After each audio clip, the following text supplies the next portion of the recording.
Anywhere you go, you see people wearing t-shirts, jerseys, and local merchandise of local college teams that they support. College sports in the NCAA has become one of the biggest and most profitable industries in the whole world, and all of this is due to their players. However, it is also one of the most unique sports leagues due to its business structures.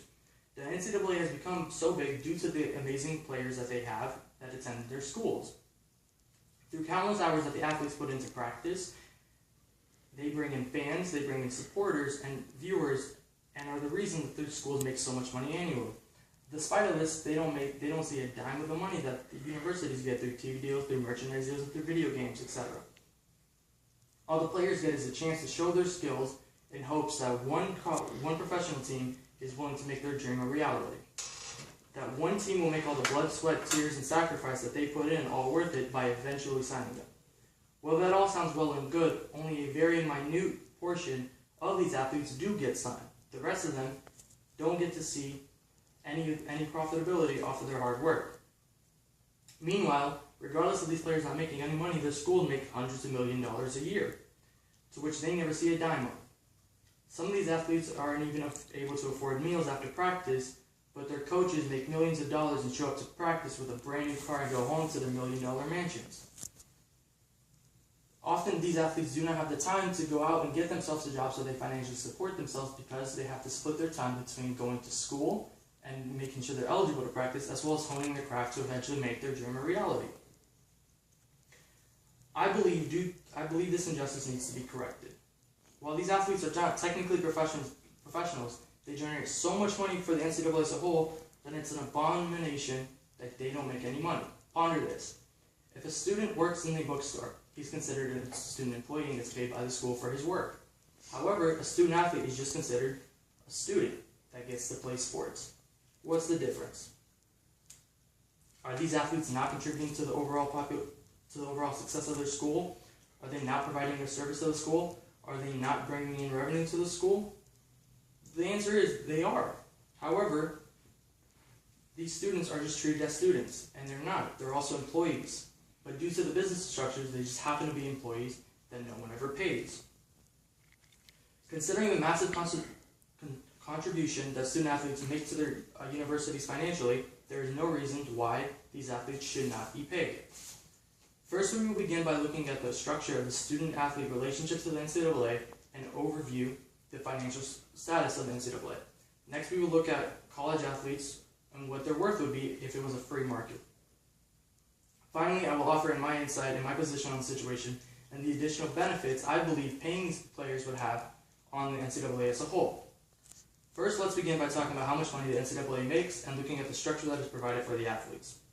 The way the NCAA is structured is that schools are given scholarships to pass around to student athletes they believe that they want to come to their school next year to play for them, and the number that they get is dependent on the sport.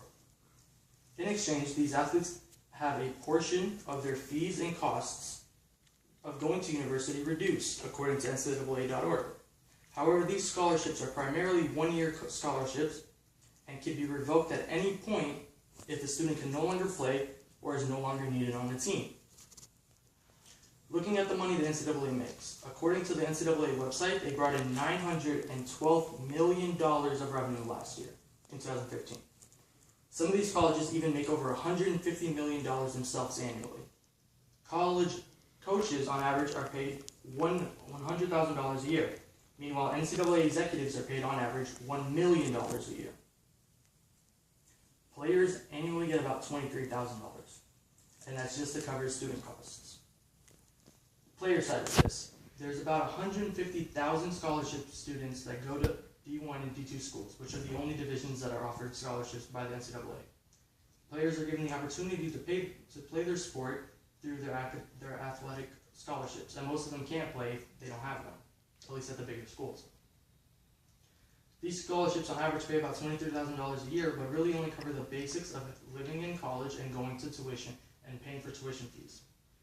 Furthermore, being an athlete is a full-time job, and as previously stated, while attending full-time classes and going to practice every day, they do not have the time to go to another job and make some additional money for themselves, so the scholarship is really all they have. Next, we will take a look at how much money these athletes would be worth on an open market. If we look at a study conducted by the National College Players Association and Drexel University, they found out that the NCAA has managed to find a way to ensure that a system that distributes the wealth generated by college players to big-time college sports programs away from the players and directs it back to the coaches, the administrators, conference commissioners, executives, and the universities and corporate entities, not the players. According to the study, these players would be worth, on average, a collegiate football player on average would be valued at $137,000 per year in a fair market value system. On a fair market value system, an average basketball player in college would be worth $289,000. If you compare that to what they're being paid now for school, they're only being paid $23,000. That's 1/5 or 10% of what they could be making. In comparison to other sports, the NFL pays athletes over 46% of the revenue that they make annually. The NBA's athletes get a fair 50% of all the revenue that comes back to themselves. Athletes in pro sports are also allowed to be sponsored and have deals with companies to make more money for themselves, which is forbidden by the NCAA.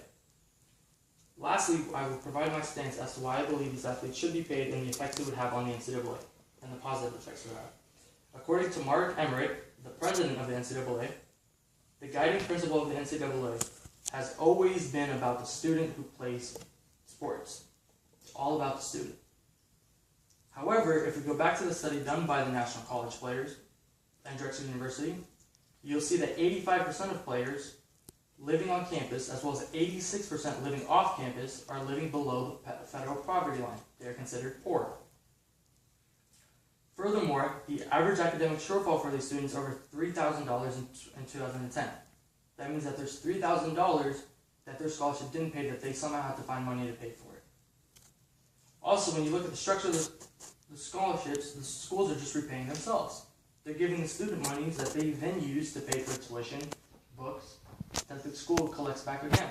They really aren't losing any money here.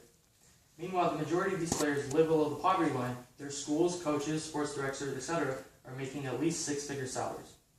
There's a famous story about Connecticut's star basketball player and point guard, Shabazz Napier, who just winning the NCAA National Championship for Connecticut, later that night sent out a tweet saying that he didn't even have enough money to pay for dinner that night.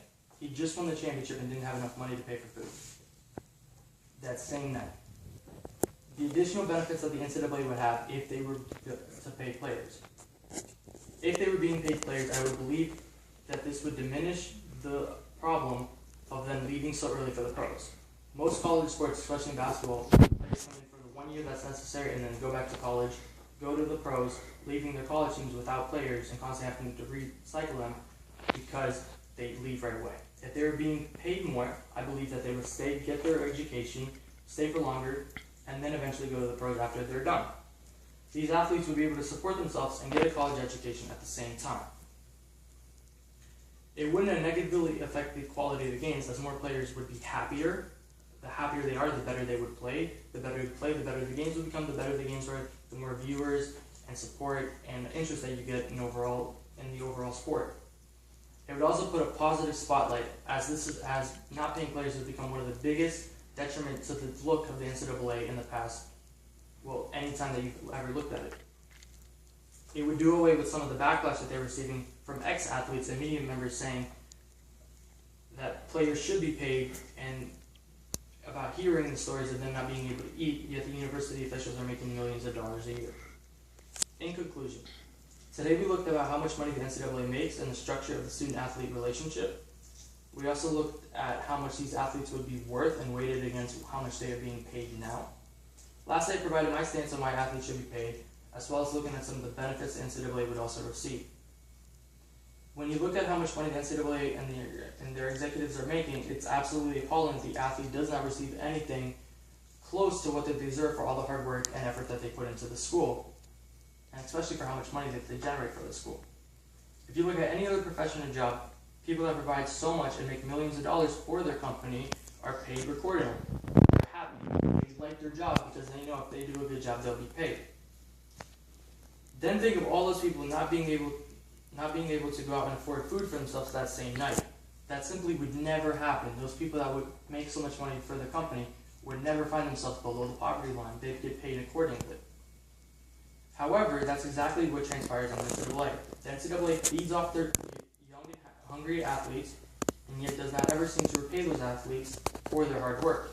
Their players are starving at night and considered in poverty. Meanwhile, executives are riding around in their expensive cars, with their expensive shoes, living in expensive houses. It's a cycle that is systematically broken and disgusting to even think about and should be fixed immediately. That is my speech on why NCAA athletes should be paid. Thank you.